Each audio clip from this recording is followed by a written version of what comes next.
नूह अलैहिस्सलाम का बेटा सूरह हूद में है, कुफर की हालत में दुनिया से गया। याम नाम था उसका। 3 नाम आए वैसे तौरात के अंदर, साम, हाम और याफिस, लेकिन चौथे बेटे का नाम तौरात में नहीं मिलता। कुरान चौथे बेटे का भी जिक्र इस हवाले से करता है कि एक काफिर था, वो डुबोया गया। बाकी 3 से फिर आगे नस्ल इंसानी चली है। हम जो है वो साम की औलाद है। अरब के लोग भी, इब्राहिमी भी, बनु इस्माइल भी, बनु इसराइल भी, ये सब बेटे साम की औलाद है। इसलिए आप देखते हैं कि यहूदियों के खिलाफ जब कोई नेगेटिव जुमला बोलना जाता है ना, उसके लिए आप यूरोप में, अमेरिका में देखते हैं एंटी सेमिटिक सोच है ये, यानी हॉलोकॉस्ट पे बोलना, वो कहते हैं आप एंटी सेमिटिक हो, क्योंकि ये सेमिटिक कौन है? यहूदी, साम की औलाद।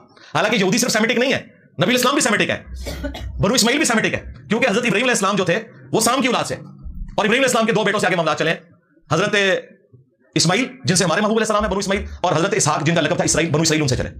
और दूसरा बेटा था उनका हाम। हाम बेटा, ये जितने आपको हबशी नजर आते हैं ना अफ्रीका उस साइड पे, ये हाम की औलाद है। और तीसरा था याफिस। याफिस में ये गोरे रशियन और चाइनीज, फिलिपाइन, इस साइड के जितने लोग हैं ये उस बेटे की औलाद है। और चौथा याम था, वो मर गया कुफर की हालत में।